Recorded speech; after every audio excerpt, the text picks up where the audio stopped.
Good morning, everybody. Thank you for joining me at story time today. I have some super cute books picked out for us, a few new fun songs, and an activity. Who would have guessed?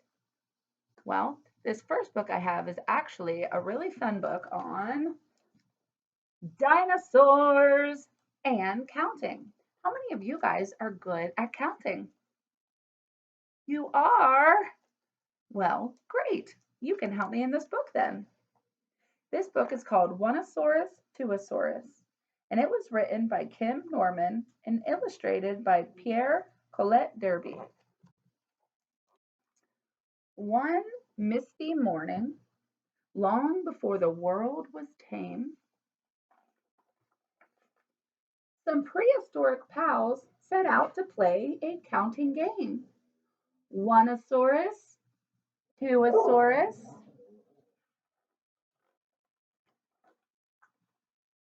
Threeosaurus, Fourosaurus, Fiveosaurus, Sixosaurus, Sevenosaurus. Roar! Eightosaurus, Ninosaurus, scurry to the herd. Something's coming. Something's big.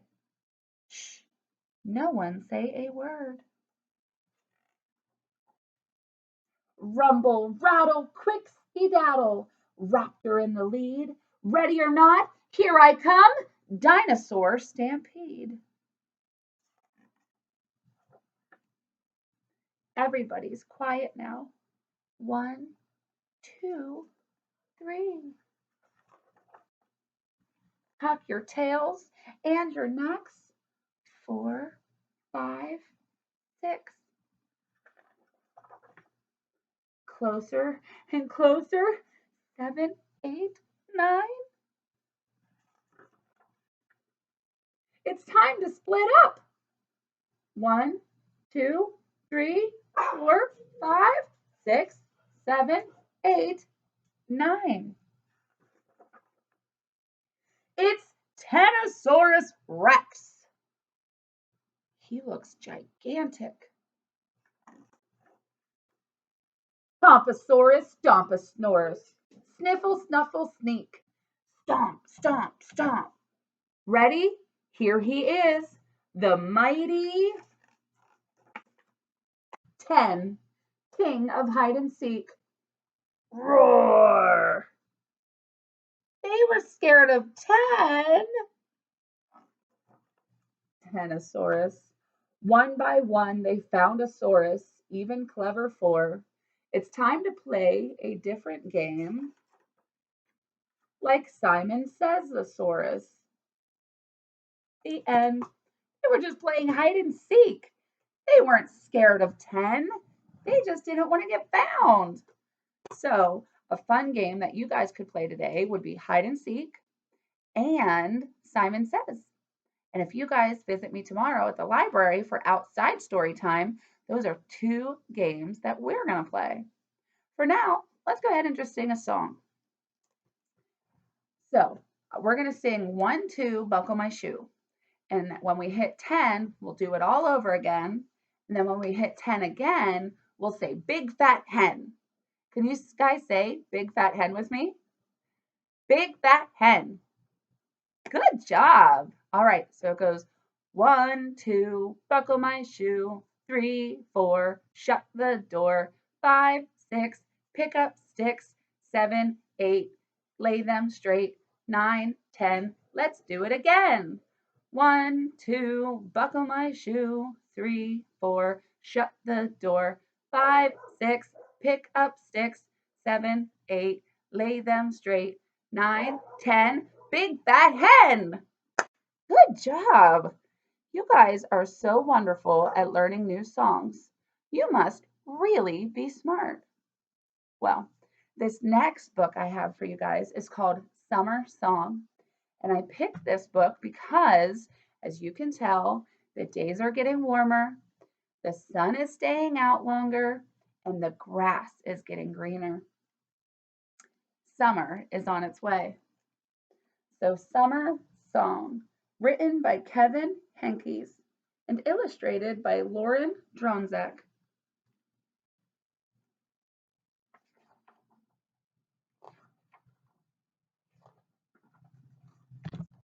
The summer sun is a giant flower, and the flowers are like little suns of all different colors. And what do we have here? A bumblebee, that's right. Buzz, buzz. But if I had to pick one color, I'd say summer is green. Green on green on green. Summer is a green song. What do we have down here? A frog, that's right. Can you guys sound like a frog? Ribbit, ribbit. If there is tall grass in a field and the wind blows, it sounds like music. Which animals do we have on this page? Cat, rabbit, bird, butterfly, and another little bumblebee. That's right. So do the air conditioners and the fans and the sprinklers and the lawnmowers. Most of the time, birds are part of the song, in the air, of the sky. And sometimes rain and thunder are part of that song too. A summer thunderstorm is something so beautiful. If you guys get the chance to watch one this summer on your porch or maybe under your swing set or something like that, you should really try it. If you lie in the grass and you're really quiet and really patient and very still, you might hear a bug song whirling and buzzing and humming. Are there bees? Yes. Are there grasshoppers? Yes. Are there crickets? Yes. Or how about dragonflies? There sure are. And don't forget about the silent butterflies, too. And at night, are there fireflies? Sometimes. Do you guys like catching fireflies? Me too. Let's count how many fireflies are on this page. 1, 2, 3, 4, 5. Hopefully, you guys can go out one summer night and count the fireflies in your yard and let me know how many you found. Take some pictures and share them with me on our Facebook page too. They are all singing to each other without a sound because they're flashing their lights. And when there is fog early in the morning, summer is a gray song. When you go to the beach or a lake, summer is a blue song. And when the sky is blue, too. But the green song is still there. If you slow down and think about it, you can feel the summer song. It's warm and then hot and then hotter. In the shade, it can be cool. Or when you play with the hose, or maybe in a pool. But when the days become shorter and the nights come earlier, the song changes. Summer gets bored and wants to try something new, something different. And the song will turn into what season comes after summer? That's right, it will turn into fall. But for now, we are still in spring and it is going to be turning into summer in June. And I hope you guys come and visit me during summer reading this year because I have a lot of fun activities planned and We have reading challenges and prizes to win and all kind of great giveaways. So let's go ahead and read our last book, and then I'll tell you what's in the grab and go bag this week. This book is called The Giant Hug, and it is written by Sandra Horning and illustrated by Valerie Gorbachev. As you can see, there is a pig holding a letter sitting on a mailbox. I wonder what that has to do with the title, The Giant Hug. Let's read on and find out. What do you want to send Granny for her birthday? Owen's mother asked. A giant hug, Owen replied. He opened his arms as wide as he possibly could to show how giant the hug would be. That sounds like a very lovely gift. Do you want to draw a picture of you hugging Granny? His mother asked. No, Owen said. I want to send her a real hug. I'll give the mailman a hug and ask him to send it to Granny. They gathered their letters and walked to the post office in town. Soon they got to the front door of the line, and Mr. Nevin called out, Next! Have you guys ever been to the post office before?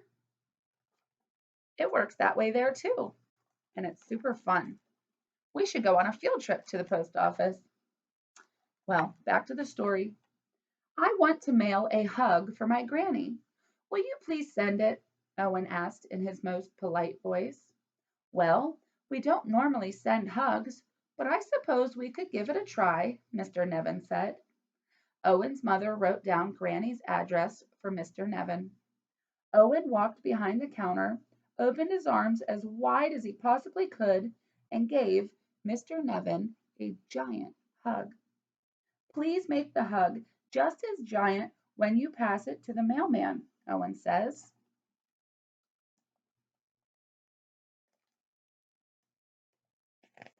This sounds like a fun little adventure. Oh, I won't see the mailman who delivers it to your granny.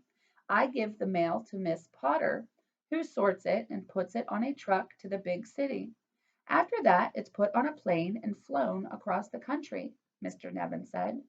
Well, you will have to hug Miss Potter then, Owen said, as Mr. Nevin carried the mail to Miss Potter.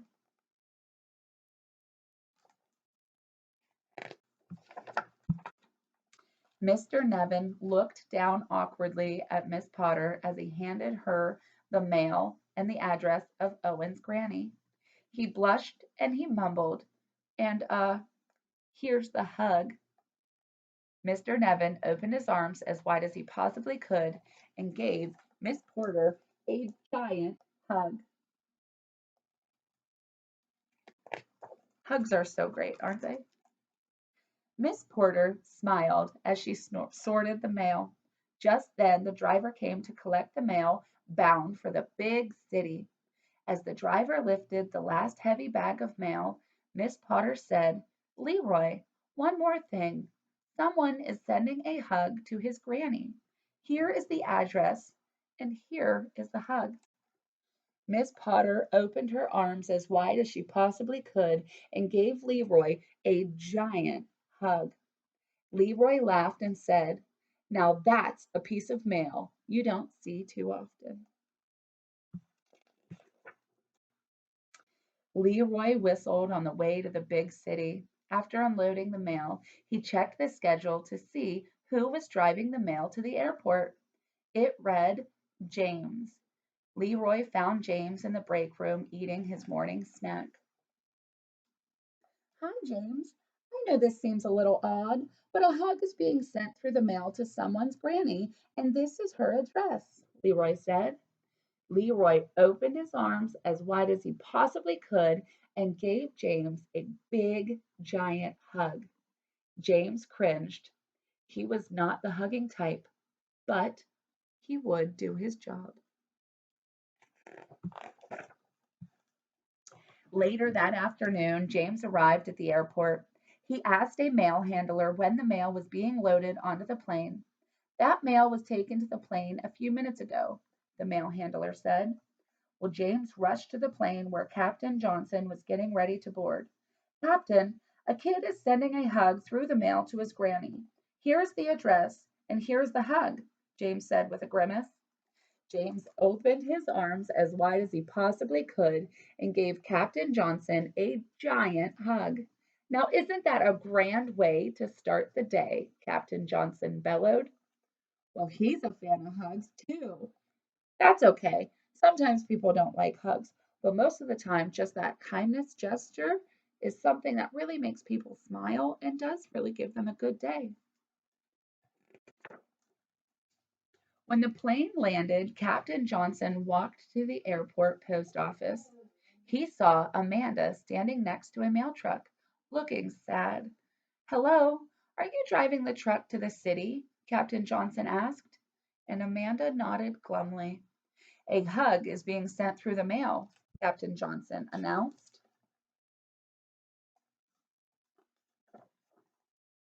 Captain Johnson opened his arms as wide as he possibly could, and he gave Amanda a giant hug. Amanda brightened right up and said, Thank you. She bobbed her head to the music as she drove. After unloading the mail, Amanda went to find Chad, the driver, taking the mail to Granny's town. Chad, a hug is being sent through the mail.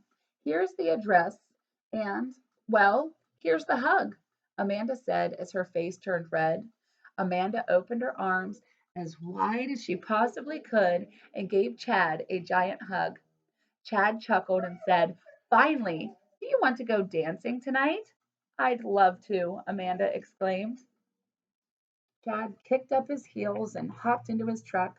Early the next morning, Chad drove to Granny's town. It's finally getting ready to arrive. As he prepared to return to the city, he remembered the hug. Who will be delivering the mail to Pennyside today? Chad asked the supervisor. Shelley, but she's not here yet. Miss Greenberg replied as she adjusted her glasses. Please pass this along to her, Chad said. Chad opened his arms as wide as he possibly could and gave Miss Greenberg a giant hug. Miss Greenberg gasped with the surprise, and her glasses tilted to the side. Shelley, I need a word with you, please, Mrs. Greenberg called when Shelley arrived. A hug is being sent through the mail to a boy's granny, and you are the mailwoman delivering it, Miss Greenberg said. Miss Greenberg opened her arms as wide as she possibly could and gave Shelley a giant hug.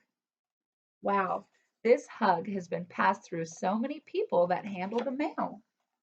How interesting. But it finally made it. Granny will be delighted, she exclaimed. Shelley stopped to smell the flowers as she delivered mail from door to door. She saw Granny gardening in the yard. Miss Lewis, I have a special delivery for you, Shelley said. Your grandson has sent you a hug. Shelley opened her arms as wide as she possibly could and gave Granny a giant hug. Granny grinned and said, That is the most wonderful piece of mail I have ever received. You send that grandson of mine a big kiss. Granny puckered up her lips and gave Shelley a big, wet kiss on the cheek. Mwah! Oh no! They had to pass it the whole way back. And look, he got his kiss back. That really is a great gift. It's not always about getting the coolest present or the most expensive present or, these things that you like materially have to have. Hugs and love and making memories and spending time together really are so precious. So that brings me to my activity. You guys are going to be mailing a hug too. Only this hug is a little bit different. This hug, we are going to trace our hands on pieces of felt, and then we're going to attach them with string. So you're going to take that piece of string and you will measure that whole piece of string for your arm span. and you will attach it to the hands. And then you guys will go ahead and label it. You get to put a poem in there which says, although we may be far away, my love for you will never fade. These small hands you have of mine will wrap around you anytime. Just close your eyes and you will see a hug of mine from you, from me. So that poem will go in there with it. And then you guys will put it in an envelope, address the envelope, mark it with a stamp, and then send it on its way to the post office. And you guys will get the chance to brighten someone else's day with a wonderful hug from you. Well, next week marks our last day for regular story time. After that, we will continue a summer reading. So if you guys have any questions, please don't hesitate to call us at the library or email us, and we will give you more information. So until next week, goodbye.